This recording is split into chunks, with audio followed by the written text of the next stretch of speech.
ناظرین گرامی، مکہ کے ایسے گھرانے میں آنکھ کھولنے والا بچہ جو اپنی دولت، سخاوت اور فہم و فراست سے میدان کھیل کا ہو یا جنگ کا، آپ رضی اللہ تعالیٰ عنہ اپنی ذہانت اور مہارت سے پانسا اپنے حق میں پلٹنے کے ماہر تھے۔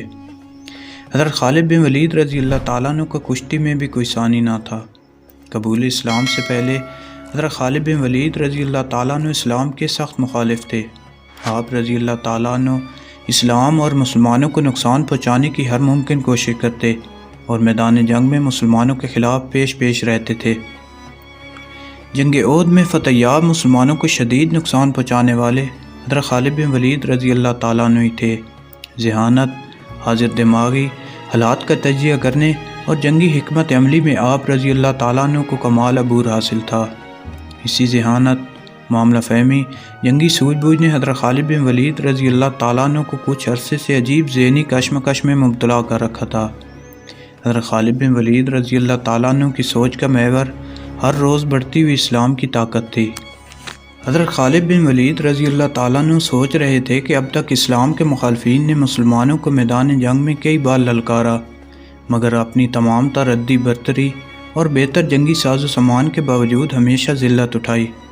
کبھی آپ رضی اللہ تعالیٰ عنہ کے ذہن میں جنگ بدر کا نقشہ پھرنے لگتا، جب معمولی ہتھیاروں سے لیس 313 مسلمانوں نے ابو جہل کے لشکر کو شکست فاش سے ہمکنار کیا تھا، تو کبھی جنگ احد مسلمانوں کی ثابت قدمی اور جانثاری آپ رضی اللہ تعالیٰ عنہ کی آنکھوں میں پھرنے لگتی۔ کبھی مکہ کے مشہور پہلوانوں کو نبی کریم صلی اللہ علیہ وسلم کے سامنے خاک چاٹتے ہوئے دیکھتے۔ آپ رضی اللہ تعالیٰ عنہ کا ذہن اور تجربہ بے سر و سامان مسلمانوں کی ان عظیم فتوحات کو سمجھنے سے قاصر تھا۔ کبھی کبھی آپ سوچتے کہ مسلمانوں کے ساتھ واقعی کوئی غیبی طاقت تھی۔ کیا محمد صلی اللہ علیہ وسلم واقعی اللہ کے رسول ہیں؟ اس کشمکش میں مبتلا حضرت خالد بن ولید رضی اللہ تعالیٰ عنہ کو کئی ماہ گزر گئے۔ صلح حدیبیہ کو 1 برس بیت چکا تھا۔ معاہدے کے مطابق رسول اللہ صلی اللہ علیہ وسلم اپنے جانثاروں کے ساتھ عمرہ کے لیے مکہ میں داخل ہوئے۔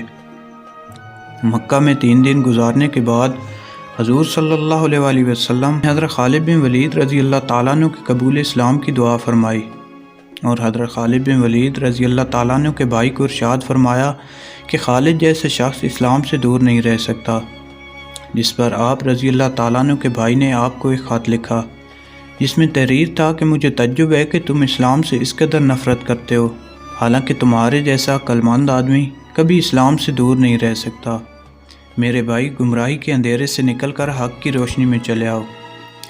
بھائی کا خط پڑھ کر حضرت خالد بن ولید رضی اللہ تعالیٰ عنہ کے دل کی حالت بدل گئی، اور یوں حضرت خالد بن ولید رضی اللہ تعالیٰ عنہ رسول کائنات امام انبیاء جناب محمد صلی اللہ علیہ وسلم کی خدمت میں حاضر ہو کر اسلام قبول کرنے کو بتاب ہو گئے۔ حضرت خالد بن ولید رضی اللہ تعالیٰ عنہ کے دل کو کسی پل چین نہیں تھا۔ آپ نے مکہ کے کئی بااثر افراد کو حال دل سنایا، مگر کسی نے قبول اسلام کے حوالے سے آپ کی حوصلہ افزائی نہیں کی۔ پھر آپ رضی اللہ تعالیٰ عنہ نے اپنے دل کا احوال حضرت عثمان بن طلحہ رضی اللہ تعالیٰ عنہ کو سنایا۔ وہ قبول اسلام کے لیے آپ رضی اللہ تعالیٰ عنہ کا ساتھ دینے پر راضی ہو گئے۔ یوں حضرت خالد بن ولید اور حضرت عثمان بن طلحہ رضی اللہ تعالیٰ عنہ حضور نبی کریم صلی اللہ علیہ وسلم کی خدمت میں حاضر ہونے کے لیے مکہ سے مدینہ روانہ ہو گئے۔ راستے میں ہدا کے مقام پر ان حضرات کی ملاقات حضرت عمر بن العاص سے ہوئی، جو حبشہ سے آ رہے تھے۔ انہوں نے حضرت خالد بن ولید رضی اللہ تعالیٰ عنہ سے پوچھا، ابو سلیمان کہاں کا ارادہ ہے؟ آپ نے فرمایا کہ وہ قبول اسلام کے ارادے سے مدینہ جا رہے ہیں۔ حضرت عمر بن العاص رضی اللہ تعالیٰ عنہ نے بتایا کہ وہ بھی یہی ارادہ رکھتے ہیں۔ جب حضور کریم صلی اللہ علیہ وسلم نے ان لوگوں کو دور سے آتے دیکھا تو تبسم فرمایا اور اس وقت تک مسکراتے رہے جب تک آپ لوگ حضور صلی اللہ علیہ وسلم کے پاس نہیں پہنچے۔ انہوں نے آ کر خدمت اقدس میں سلام عرض کیا اور کلمہ پڑھ کر مسلمان ہو گئے۔ ناظرین گرامی، صلح حدیبیہ کے بعد حضور صلی اللہ علیہ وسلم نے دعوت و تبلیغ کا دائرہ عرب کے دور دراز علاقوں اور دیگر ممالک تک پھیلانے کا فیصلہ کیا۔ رسول کریم صلی اللہ علیہ وسلم نے کئی صحابہ کرام رضی اللہ تعالیٰ عنہ کو اسلام کے دعوت نامے دیکھ کر غیر عرب رئیسوں اور پڑوسی بادشاہوں کی طرف روانہ فرمایا۔ اسی سلسلے میں ایک ہاتھ حضرت حارث بن عمیر رضی اللہ تعالیٰ عنہ کے ہاتھ بصرہ کے عیسائی حاکم حارث بن شمر کو بھی بھجوایا گیا۔